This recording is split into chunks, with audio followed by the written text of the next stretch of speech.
ഒരു കാര്യം ഞാൻ പറയാം. നല്ലൊരു കുടുംബ ചിത്രമാണ്. ജയറാമേട്ടൻ്റെ കിടില അഭിനയം, അതുപോലെ ആശ ശരത്ത് അടിപൊളിയാണ്, കാളിദാസന് അടിപൊളിയാണ്. ലാസ്റ്റ് നമുക്ക് ക്ലൈമാക്സ് ഒക്കെ നമ്മളെ കണ്ണ് നനയിക്കുന്നതാണ്.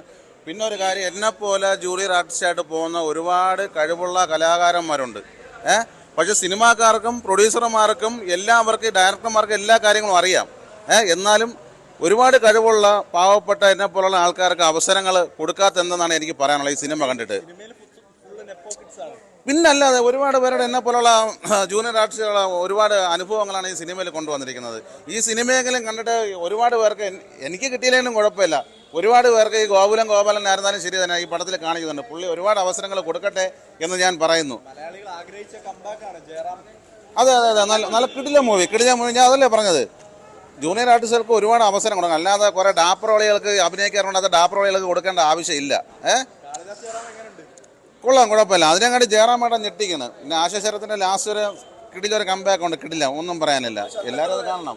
കംബാക്ക് അത്യാവശ്യം കംബാക്ക് എന്നൊക്കെ പറയാം. അത്യാവശ്യം മലയാളത്തിൽ പുള്ളി ഇപ്പം ഒരുപാട് സിനിമകൾ ചെയ്തിട്ടുണ്ട്. ഇപ്പം മലയാളത്തിൽ ലാസ്റ്റ് കുറച്ച് പടങ്ങളായി, രണ്ട് മൂന്ന് വർഷമായി മലയാളത്തിൽ വന്നിട്ട്.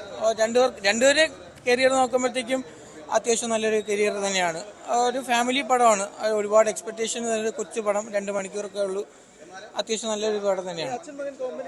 കോമ്പിനേഷനൊക്കെ ഒരുപാട് 10-22 വർഷത്തിന് ശേഷമാണ് അവർ ഒന്നിക്കുന്നത്. അതിൻ്റെതായ ഒരു ഇതുണ്ട്, അവർക്ക് തമ്മിലൊരു ബോണ്ടിങ് ഉള്ളത് കൊണ്ടായിരിക്കും ആ ക്യാരക്ടർ അത്യാവശ്യം നല്ലൊരു വർക്കായി. കോമഡി അത്യാവശ്യം ഉണ്ട്. കോമഡി ഫസ്റ്റ് ഹാഫ് ആ ഒരു മോഡിലാണ് കോമഡി, അല്ലെങ്കിൽ ഒരു ഫൺ മോഡിലാണ്. സെക്കൻഡ് ഹാഫിലാകുമ്പോൾ കുറച്ച് ഇമോഷനും, അതിൻ്റെ ഇടയിൽ ഇവർ തമ്മിൽ നടക്കുന്ന ഒരു ഈഗോ ക്ലാഷ് ഉണ്ട്. അതാണ് സബ്ജക്റ്റിൽ പോകുന്നത്. ഇവർ തമ്മിലുള്ള സിനിമയാണ് മെയിൻ.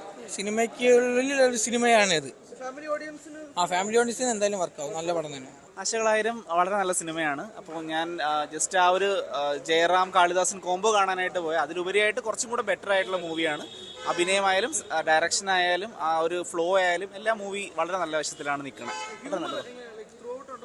ഒരു കോംബോ, അച്ഛൻ മകൻ കോംബോ വളരെ നല്ലോണം വർക്കായിട്ടുണ്ട്. അതേപോലെ തന്നെ നമ്മുടെ യൂട്യൂബേഴ്സ് ആയിട്ടുള്ള അഖിലും അവരൊക്കെ ഉള്ളത് കൊണ്ട് തന്നെ ഹ്യൂമർ വളരെ നല്ല വർക്കായൊരു മൂവി തന്നെയാണ്. വളരെ നല്ല മൂവിയായിട്ടാണ് തോന്നിയിരിക്കുന്നത്.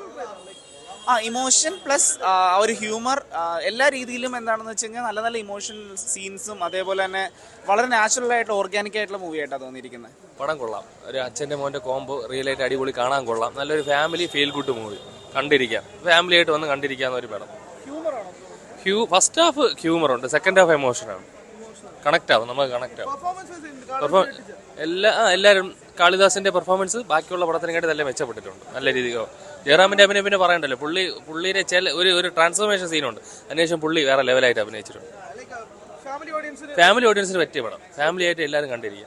പടം നമ്മളെ അടിപൊളി എന്നല്ല, അടിപൊളിയാണ്. ഒരു കുടുംബം എന്ന് വെച്ചാൽ നമ്മുടെ കുടുംബത്തിൽ എങ്ങനെയൊക്കെ വിഷമങ്ങൾ വരും, ആ ഒരു വിഷമമുള്ള സീനാണ് ആ പടത്തിൽ.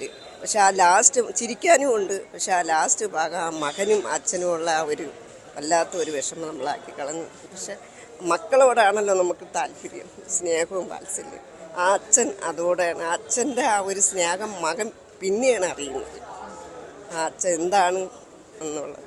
പക്ഷെ മകൻ പിന്നെ അറിഞ്ഞാണ് അച്ഛൻ ആരാണെന്ന് ആ മകൻ തിരിച്ചറിയുന്നത്. പക്ഷെ നല്ല പടം തന്നെ. അയ്യോ എനിക്ക് ഭയങ്കര ഇഷ്ടമായി. ഞാനങ്ങ് ഭയങ്കര സങ്കടപ്പെട്ടു. അച്ഛനും മകനും തമ്മിലൊരു കോമ്പറ്റീഷൻ നന്നായിട്ട് ഇതിനകത്ത് വർക്കൗട്ട് ചെയ്തിട്ടുണ്ട്. പക്ഷെ എന്തൊക്കെ പറഞ്ഞു കഴിഞ്ഞാലും ജയറാമേട്ടൻ തന്നെയാണ്. ഒരു വമ്പൻ തിരിച്ചുവരവ്. ഒരു ഇടവേളകൾക്ക് മാറി നിന്നൊരു ഫീല് തോന്നുന്നില്ല. ജയറാമേട്ടൻ്റെ ഒരു 10-20 വർഷത്തിന് മുന്നേ ഉള്ള അതേ ഒരു ഫേസ് എക്സ്പ്രഷനും അതേ ആക്ടിങ്ങും കോമഡി ഓവറോൾ എല്ലാം ഫുള്ളി എൻ്റർടൈനർ. കാരണം ഒരൊറ്റ സീനിൽ മാത്രമാണ് ശരിക്കും പറഞ്ഞു കഴിഞ്ഞാൽ കാളിദാസൻ അച്ഛനെ കവച്ചു വയ്ക്കുന്ന ഒരു ക്ലൈമാക്സ് സീൻ മാത്രമേ ഉള്ളൂ. ബാക്കി എൻറ്റയർ ഏരിയ ജയറാമും ബാക്കി തിരുന്നില്ല, ഒരു രക്ഷയില്ല. ജയറാമിന് മേളിൽ പോയി ആ ഒരു സീൻ പക്കയായിട്ട് പോയിട്ടുണ്ട്. കാരണം ആ ഒരു എക്സ്പ്രഷനും ആ ഒരു ഫീലും ഒക്കെ നമുക്ക് കറക്റ്റായി കൊണ്ടുവരാൻ സാധിച്ചിട്ടുണ്ട്. പക്ക ഫാമിലി വാച്ച് തന്നെയാണ്. ഡെഫിനറ്റ്ലി ഒരു അച്ഛനും മകനും തമ്മിലൊരു കോമ്പറ്റീഷൻ്റെ ഫൈനൽ സ്റ്റേജിലാണ്. ആ മകനിലുള്ള ഒരു ടാലൻറ്റ് പുറത്തു കൊണ്ടുവരാൻ പറ്റുന്ന ഒരു സീൻ. അത് പടം കാണുമ്പോൾ തന്നെ നമുക്ക് മനസ്സിലാവത്തുള്ളൂ. ഓവറോൾ നമ്മൾ must watch. Okay, thank you. എല്ലാ ഫാമിലി കാണാൻ പറ്റുന്ന നല്ല ഫിലിം തന്നെയാണ്. ഭംഗിയുണ്ട്. അച്ഛനും മകനെയും കൂടെ ഒരു സ്ക്രീനിൽ തന്നെ കാണാൻ വേണ്ടി. അവർ വരുന്ന കോംബോ ഒക്കെ പണ്ടും വിജയിച്ചിട്ടുണ്ടല്ലോ. അത് കഴിഞ്ഞിട്ട് മുതിർന്നിട്ട് വരുന്ന ഒരു സംഭവമാണല്ലോ കാളിദാസൻ. അത് നല്ല രസമായിട്ട് സ്ക്രീനിൽ കാണാൻ പറ്റുന്നു. ഇതും അതെന്ന് പറഞ്ഞാൽ ഒരു സിനിമ മോഹിച്ച് നടക്കുന്ന ഒരാളുടെ കഥയാണ്. പിന്നെ അത് അവസാനം എല്ലാവരും ഒന്നിക്കുന്നതാണ് ആ ഒരു സംഭവം. അത് കൂടുതൽ പറഞ്ഞു കഴിഞ്ഞാൽ പാടത്തെ സ്പോയിലർ ആക്കിയുള്ളൂ. ചില പടങ്ങളുടെ ഇതൊക്കെ ഉണ്ട്, അവർ തന്നെ ജയറാമേട്ടൻ്റെ മൂവീസിൻ്റെ ചില സംഭവങ്ങളൊക്കെ ഉണ്ട്, അത് ഇതിലും കൂടെ ഒന്ന് മിക്സ് ചെയ്ത് വന്നപ്പോൾ നല്ല രസമായിട്ട് ഫീൽ ചെയ്തിട്ടുണ്ടായിരുന്നു. എന്തായാലും നമുക്ക് തിയേറ്ററിൽ കണ്ട് ഇറങ്ങാൻ പറ്റുന്ന ഒരു പടമാണ്. എനിക്ക് ഇന്നലെ ആശാൻ ഭയങ്കര സാറ്റിസ്ഫൈഡ് ആയിരുന്നു. ഇത് ഓരോ സിനിമകൾ ആഗ്രഹിച്ച് നടക്കുന്ന നടന്മാരുണ്ട്, അവർക്കൊക്കെ അത്യാവശ്യം ഒരു മോട്ടിവേഷൻ പോലെയൊക്കെ തോന്നുന്ന ഒരു സംഭവമാണ്. ഈ ക്ലൈമാക്സ് കാളിദാസ് ജയറാം വേറെ രീതിയിൽ പോയിട്ടുണ്ട്. നല്ല കൊള്ളായിരുന്നു, നല്ല പടമാണ്, നല്ല രസമുള്ള ഒരു പടം തന്നെയാണ്. വല്ല കുഴപ്പങ്ങളൊന്നും എനിക്ക് ഫീൽ ചെയ്തിട്ടില്ല. കണ്ടിരിക്കാൻ പറ്റുന്ന ഒരു നല്ല മൂവി തന്നെയാണ്. ഹ്യൂമറുണ്ട്, അത്യാവശ്യം നമുക്ക് ഒരു മോട്ടിവേഷൻ ഉണ്ട്, എല്ലാം നൽകുന്ന ഒരു പടം തന്നെയാണ്. നമുക്ക് ആർക്കും ബോറടിക്കത്തില്ല, അത് ഉറപ്പാണ്. പിന്നെ ഷുവറല്ലേ, ഇപ്പം കാളിദാസനാണെങ്കിലും ജയറാമേട്ടനാണെങ്കിലും ഒരു പടം വരുമ്പോൾ അത് അത്രയും ഫാമിലി ഓഡിയൻസിന് കയറാൻ പറ്റുന്ന രീതിക്കായിരിക്കും. പിന്നെ ഇവരുടെ കോംബോ ചെറുത് ആ സമയത്ത് വന്നപ്പോഴും അത് ഹിറ്റായിരുന്നു. ഇപ്പോൾ അവർ മുതിർന്നിട്ട് വന്നപ്പോഴും അതും ഹിറ്റാണ്. റെഫറൻസ് നല്ലതായിരുന്നു, റെഫറൻസ് ഒക്കെ നല്ലപോലെ വർക്കൗട്ട് ചെയ്തു. ആ ഒരു ബീജിയൊക്കെ വരുമ്പോൾ നമുക്ക് കുട്ടിക്കാലത്ത് ആ പടങ്ങൾ കണ്ട് ആ ഒരു ഇമോഷൻസ് ഒക്കെ വരുന്നുണ്ട്, അതൊക്കെ നല്ലപോലെ വർക്കൗട്ട് ആയിട്ടുണ്ട്. സലാം കാശ്മീരിൻ്റെ ആ സംഭവമൊന്നുമില്ല, എന്നാലും മറ്റേ പുള്ളിക്കാരൻ ജയറാമേട്ടനും കാളിദാസനായിട്ടുള്ള ആ ടൈമിലുള്ള പടത്തിൻ്റെ ഒക്കെ നല്ല വർക്കൗട്ട് ആയിട്ടുണ്ട്. കൂടുതൽ വാർത്തകൾക്ക് news 18 Keralam YouTube channel subscribe ചെയ്യുക.